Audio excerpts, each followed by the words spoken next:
Os longos períodos de seca que afetaram durante séculos a população rural do Nordeste foram determinantes para que as autoridades pensassem e repensassem modelos de gestão para amenizar o flagelo dos sertanejos. O semiárido passou a ser visto, já na época do Brasil Império, como região estratégica, que precisava, com maior urgência, de ações governamentais para evitar sofrimento e morte. Durante as estiagens, faltavam água e comida. O rebanho padecia, assim como o homem. O primeiro passo foi garantir água nos açudes. Depois, criar áreas irrigadas para a produção contínua de alimentos para fixar o agricultor na terra. Surgiram os perímetros irrigados, que aos poucos, além de assentar as famílias dos trabalhadores rurais, também sofreram mudanças em suas diretrizes e metas ao longo dos anos. Essas transformações cada vez mais velozes você vai ver no programa Conhecer de hoje.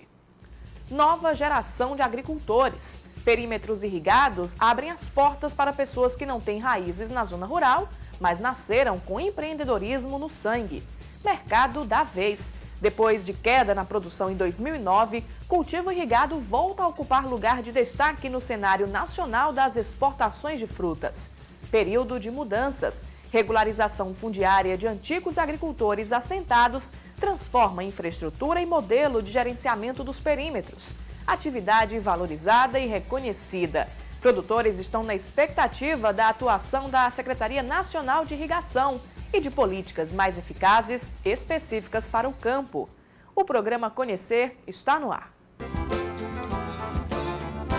A irrigação, que começou a ganhar força no semiárido brasileiro na década de 70, se transformou na grande plataforma para a profissionalização do homem do campo.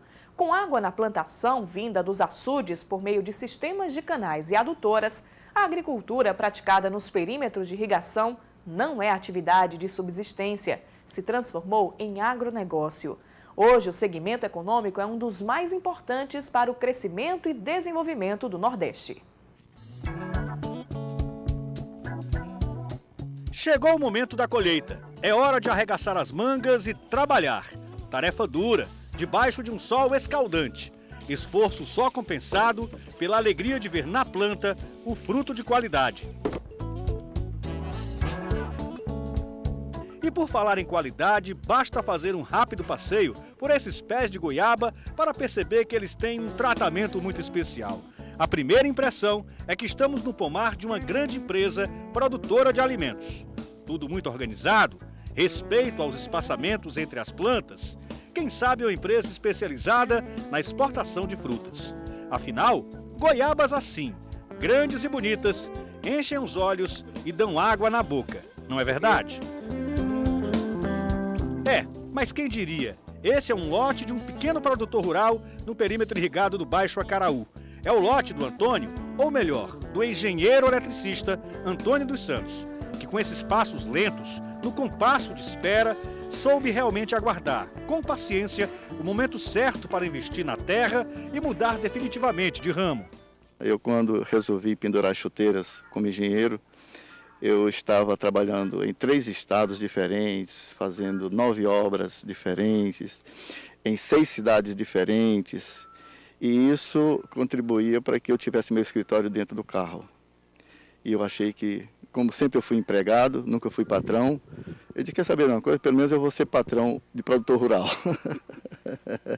E aí eu conheci o Baixo Acaraú, eu só tive um probleminha para tentar descobrir qual seria uma cultura que eu pudesse implantar. E eu não gostaria de ter essas culturas rápidas, eu gostaria de ter uma cultura perene. E eu fui tentar descobrir, estudei algumas coisas e tal, e cheguei na goiaba. E como um profissional que costumava lidar com planilhas de custos, cálculos exatos, com a frieza dos números, se deixou levar pelo clima quente do sertão e a paixão pela agricultura. Como esse profissional conseguiu aprender a plantar goiaba? Terá sido alguma ajuda que ele recebeu de um amigo agrônomo ou técnico agrícola? Terá sido alguma ação de assistência técnica? Nada disso. Antônio é uma espécie de autodidata.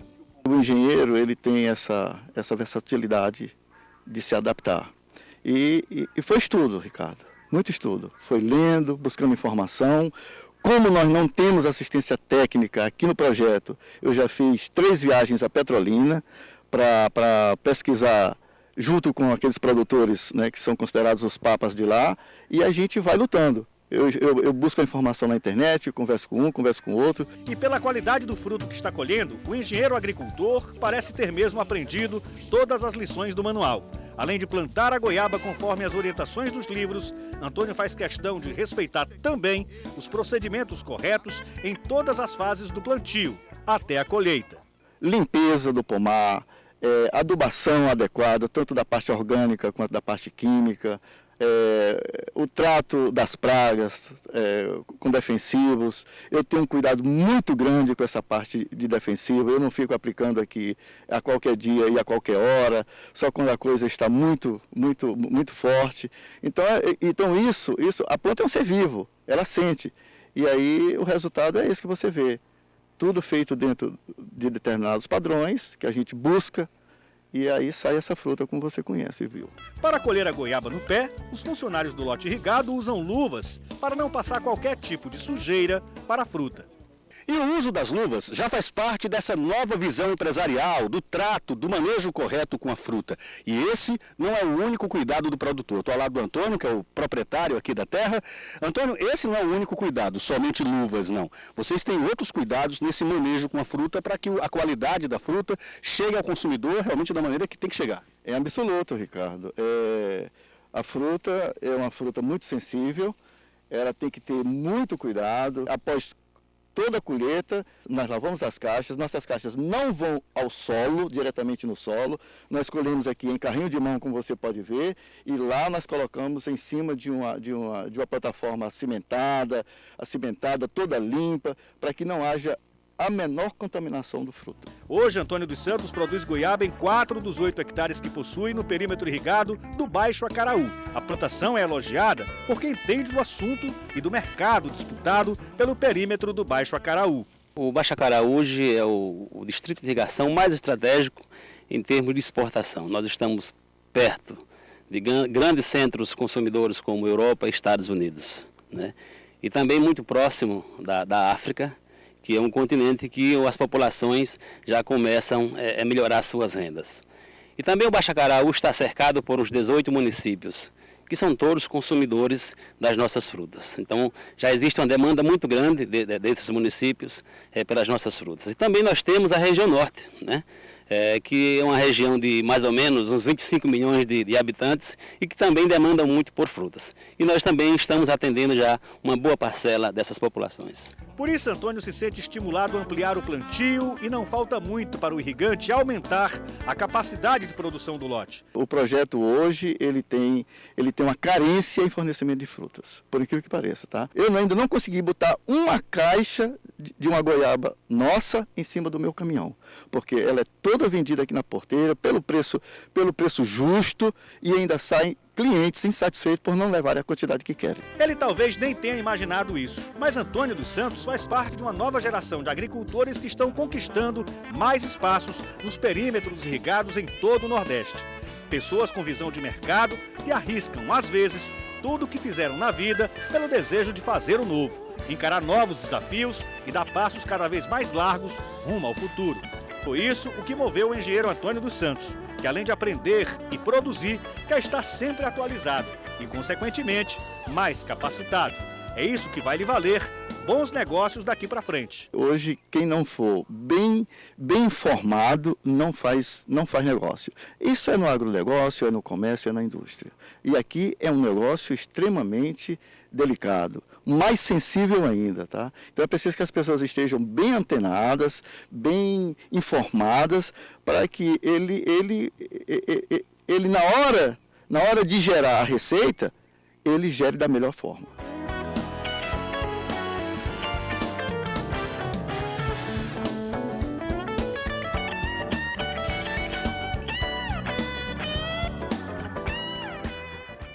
Daqui a pouco no programa conhecer como a regularização fundiária de antigos agricultores assentados transforma a infraestrutura e o modelo de gerenciamento dos lotes.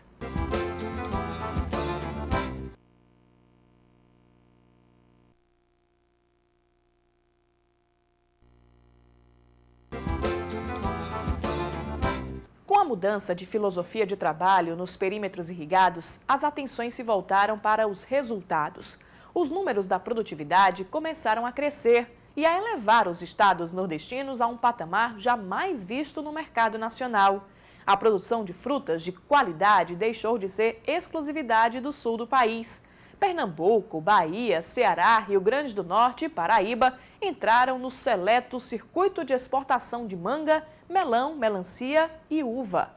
Banana, goiaba e mamão, também produzidos nos perímetros do Denox e da Codevasf, invadiram o mercado interno e passaram a fazer parte da mesa do consumidor em vários estados. O agronegócio nos campos do Nordeste atraiu empresas, indústrias e consolidou a participação na balança comercial brasileira, com a exportação de frutas principalmente para a Europa e os Estados Unidos. Enquanto o engenheiro eletricista Antônio dos Santos busca no agronegócio um recomeço, Francisco Parnaíba, humano, busca a afirmação. O agricultor começou plantando em área de sequeiro ainda jovem. Como tradicionalmente acontece, Mano aprendeu com os pais o cultivo do milho e do feijão. A autonomia no campo veio com a escolha por um novo produto, o coco. Mano encarou o desafio e começou a produzir em Paraipaba, mas hoje também está investindo no perímetro irrigado do Baixo Acaraú. Os coqueirais são vistosos, bonitos, encantam pelo porte das plantas. E para a surpresa do próprio irrigante, a mudança para o Baixo Acaraú trouxe outra vantagem. Bem, e aqui no caso do Mano acontece algo muito curioso. Segundo estatísticas da Embrapa, cada pé de coco desse dá em média 200 cocos por ano. Aqui no Baixo Acaraú, mais precisamente nesse lote aqui do Mano, ele consegue produzir até 300 cocos por pé. Como é que você conseguiu esse feito, Mano? Primeiro o solo é ideal, o solo aqui do Baixo Acaraú, o solo arenoso, e tem que fazer as adubações corretas, adubações mensais estamos fazendo, e a irrigação também, muito importante. O coco é muito exigente em água, e aqui temos água suficiente, aqui temos água 24 horas por dia. Surpresa agradável e rentável. Bom para o produtor, que se preparou para atender a demanda plantando 4 hectares de coco. Quando eu vim na Paraipaba, a demanda muito grande pelo coco, e então eu apostei na cultura e está dando certo hoje. Estamos produzindo por planta durante o ano uma média de 300 frutos. No ano de 2010 saiu uma média durante o ano a média de 50 centavos. Hoje estamos vendendo a 90 centavos a unidade. O Mano é daqueles que trabalham muito. O tempo inteiro é vivido dentro do lote irrigado, uma consequência dessa nova visão de mercado imposta pelo agronegócio. Mano concorda que não existe mais espaço para o produtor que pensa somente na subsistência. Tem que abrir a mente para o mercado para expandir. Senão ele não sobrevive. Não sobrevive, não tem condições não. E não esconde o desejo de expandir o plantio do coco. Estamos expandindo. Hoje eu tenho 4 hectares, 4 lotes implantados e vamos implantar mais, se Deus quiser. Antônio dos Santos, Francisco Parnaíba, irrigantes que vivem um novo momento nos perímetros irrigados do Denox. Hoje, agricultores que pensam como verdadeiros empresários. Homens, produtos do meio, que são influenciados por uma nova realidade no campo. Segundo dados da Agência de Desenvolvimento do Estado do Ceará, a ADESE, as exportações cearenses que apresentaram um decréscimo em 2009 voltaram a crescer 17,53%, passando de 1,8 bilhões de dólares para 1,27 bilhões em 2010. O Ceará continua ocupando o 3º lugar no Nordeste em exportações. E por aqui, a fruticultura irrigada é um destaque, com área plantada de 39 mil hectares, gerando uma renda, o valor bruto da produção, em torno de 532 milhões de reais e 21.500 empregos diretos. O crescimento da fruticultura irrigada, não apenas no Ceará, mas em todo o Nordeste brasileiro, tem a participação efetiva dos perímetros irrigados. Através deles, o setor deu um importante salto na produção de alimentos. Hoje, somente os 37 perímetros, sob a administração do Departamento Nacional de Obras Contra as Secas, possuem mais de 65 mil hectares de áreas implantadas irrigáveis, entregues aos usuários. 36.349 hectares foram cultivados até 2009. Os perímetros passam por um importante período de mudanças. O Denox tem desenvolvido ações para regularizar a situação fundiária dos antigos agricultores assentados. E a partir daí, mudar também a infraestrutura e o modelo de gerenciamento desses perímetros. Esse é o começo de um novo tempo, que para alguns irrigantes já é uma realidade. O perímetro irrigado do Baixo Acaraú é um exemplo disso. Aqui, garante o presidente do Conselho Administrativo do Distrito de Irrigação, não existe mais espaço para amadorismo. A agricultura irrigada, hoje, ela é tida como uma indústria de produção de alimento, né? Quando se fala de alimento em termo mundial, você fala num insumo estratégico para a pessoa humana, né? Para o bem-estar humano. Então, a agricultura irrigada, ela realmente precisa de uma coisa tecnificada. Você ter um investimento desse, num perímetro desse, de 200 milhões de dólares, você não pode mais estar à mercê de amadorismo, à mercê de seja qualquer irresponsabilidade em termos da atividade, em termos de desenvolvimento da atividade, né? Então, amadorismo nem só por parte do produtor, que hoje não se cabe mais, você está trabalhando com uma coisa viva para produzir alimento, né? Na agricultura irrigada, você produz 10 vezes mais do que você trabalharia com a agricultura de cerqueiro, com a agricultura natural chamada, né? Então, isso requer realmente profissionalismo, requer tecnologia, requer investimento nessa situação. E o que seria necessário fazer para quebrar paradigmas, mudar a consciência coletiva de todo um segmento econômico? A questão do gerenciamento exitoso em qualquer indústria, em qualquer atividade, ela passa pela sustentabilidade, ela passa pelo equilíbrio fiscal da coisa. Então, se você tem uma atividade que ela custa 10 para funcionar, você, obviamente, essa atividade você não pode produzir 9, porque você vai ter um déficit de 1. Nós aqui funcionamos como que um condomínio, né? O perímetro, para dar esta água, para dar essa infraestrutura ao produtor, ele tem um custo operacional, como tudo tem, né? Então, esse custo tem que ser bancado pela atividade em si, né?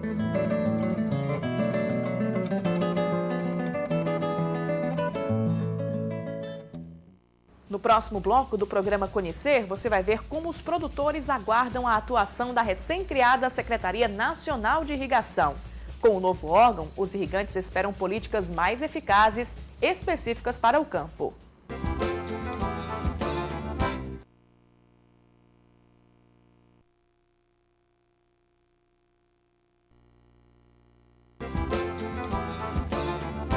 Com a produção em alta, resultado das vendas garantidas tanto no mercado interno quanto no exterior, os perímetros irrigados apostam cada vez mais no empreendedorismo.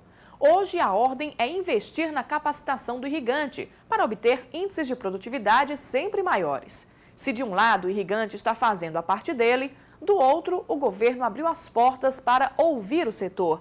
As discussões e os debates sobre os problemas enfrentados pela cadeia produtiva contribuíram para a criação de um órgão federal específico para tratar da agricultura irrigada no país, a Secretaria Nacional de Irrigação, subordinada ao Ministério da Integração Nacional. A primeira ação da Secretaria foi ouvir os irrigantes e fazer, a partir das dificuldades apontadas pelos produtores, um planejamento voltado para a reestruturação dos perímetros. A meta é fortalecer o agronegócio através de parcerias. A água desce forte pelo rio até encontrar o barramento. Foram elas, as barragens, que propiciaram as políticas de produção de alimentos com assentamento de trabalhadores rurais no final da década de 60 em áreas delimitadas pelo poder público. Do açude criado pela barragem, eletrobombas sugam e fazem fluir a água pelos canais até os lotes irrigados. O que antes era fonte de alimento para famílias de agricultores castigados pelas secas, agora é uma indústria que atinge todo o mercado nacional e chega também a outros países. No ano passado, o Brasil cresceu em exportações de frutas num percentual que atingiu 8,97%. O país saiu de 575,4 milhões de dólares em 2009 para 627 milhões de dólares em 2010. Nesse contexto, o estado de Pernambuco ultrapassou a Bahia com 131,8 milhões de dólares e passou a ocupar o primeiro lugar no Nordeste. O Ceará exportou 99,2 milhões de dólares e manteve o terceiro lugar. Mas os cearenses continuam em primeiro no ranking brasileiro quando o assunto é exportação de melão e melancia. Os números são favoráveis, muito bons. Mas o Ceará e o Nordeste inteiro esperam dias melhores com a criação da Secretaria Nacional de Irrigação. O órgão vinculado ao Ministério da Integração Nacional promete fazer mudanças fundamentais na política de agricultura irrigada no país. Palavras do próprio ministro Fernando Bezerra quando esteve em Fortaleza. O propósito da Secretaria Nacional de Irrigação é que ela possa ser o instrumento de um ousado programa de irrigação pública. Nós temos grandes desafios nessa área. Recuperar os perímetros públicos existentes, notadamente esse é um problema aqui no Ceará, face à existência de diversos perímetros do DENOX, e ampliar a área irrigada. A obra da transposição de São Francisco vai dar essa oportunidade de ampliar as áreas irrigadas no Ceará, no Rio Grande do Norte, na Paraíba e, evidentemente, expandir a área irrigada nos estados como Minas, Bahia, Pernambuco, Alagoas e Sergipe. Nós não temos ainda uma meta. A meta prevista no PAC para irrigação são 60 mil novos hectares e nós estamos tratando de ampliar essa meta com um novo modelo que está sendo testado no projeto Pontal, em Pernambuco, que é um projeto relativamente pequeno, de 7.800 hectares, mas que é um modelo que inaugura um novo momento na irrigação pública, que é o modelo de parceria pública-privada. E esse anúncio está sendo aguardado com muita ansiedade pelos irrigantes e pelos gerentes dos distritos de irrigação, que elaboraram um documento para apresentar ao ministro as principais reivindicações do setor. A gente reivindica justamente para que o governo cumpra com a parte dele, que é até os perímetros tiver uma ocupação, assim, de uma ocupação que a gente possa chamar de autossustentável nos perímetros, né? Então isso aí para a gente trouxe uma esperança muito grande. E esse apoio seria o mais importante item da criação da Secretaria Nacional de Irrigação, que, segundo os próprios irrigantes, é uma antiga demanda do sistema que compreende todos os perímetros irrigados. Isso é uma expectativa antiga nossa, né? O Brasil, apesar do grande investimento no projeto desse nível aqui, como você está vendo aqui, ele não tinha um órgão executivo, um órgão de orçamento voltado especificamente para a agricultura irrigada. Então, para a gente é uma reivindicação já antiga dos perímetros, dos produtores interessados na atividade, que estudam e se preocupam com isso. Atualmente, a visão empresarial que os irrigantes tentam implantar dentro dos perímetros irrigados enfrenta um sério problema relacionado à operacionalização dos próprios espaços. A gente trabalha com aquém da nossa capacidade. Isso de que maneira? Nós aqui no Baixo Acaraú, por exemplo, nós temos 8.030 hectares na primeira etapa com toda a infraestrutura pronta, né, de irrigação. Desses 8.030, nós temos em torno de 7.600 hectares já escriturados, já vendidos. Porém, desses 7.000, nós temos 3.200 hectares em plantação, plantado. Isso acontece devido ao alto custo de investimento dos lotes. Os produtores não têm condição de plantar tudo de imediato. O problema de operacionalização dos perímetros irrigados poderia ser solucionado a partir de uma nova estratégia de administração do governo federal. Isso seria feito já nas novas licitações que estão sendo abertas para as ocupações dos lotes das segundas etapas que estão sendo construídos com recursos do Programa de Aceleração do Crescimento, o PAC. O homem que vai conduzir a Secretaria Nacional de Irrigação conhece bem a realidade dos perímetros irrigados e também suas dificuldades. Ramon Rodrigues confirmou que a intenção da Secretaria é fortalecer o agronegócio. Os perímetros públicos, eles têm uma visão diferenciada. Você tem aí uns 100 perímetros públicos, seja da Codevasf, seja do DENOX, seja de estados que são financiados com recurso federal. E todos eles estão com problemas sérios de ocupação, com problemas de fundiários, com uma série de demandas que a gente já conhece e estamos trabalhando em cima disso para resolver. Agora, o grande trabalho nosso, e vamos dizer, o grande parceiro vai ser o irrigante privado, que na verdade é ele quem faz a irrigação nesse país. Você tem uma ideia dos 4,5 milhões de hectares irrigados no Brasil, mais de 4 milhões são feitos diretamente pelo irrigante privado. Então o foco nosso vai ser nesse público, e o que é que esse público precisa e o que esse público tem demandado ao Ministério.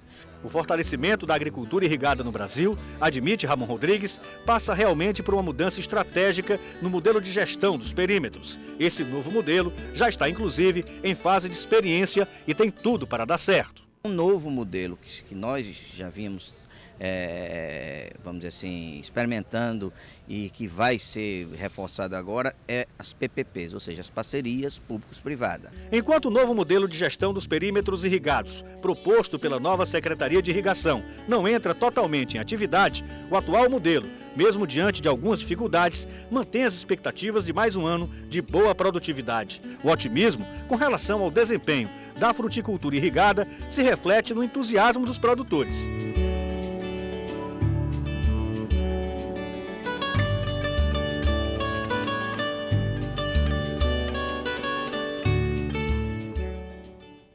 O programa Conhecer fica por aqui. Para se comunicar com nossa equipe, você pode mandar uma mensagem para o endereço eletrônico conhecer@tvdiario.tv.br. Até o nosso próximo encontro.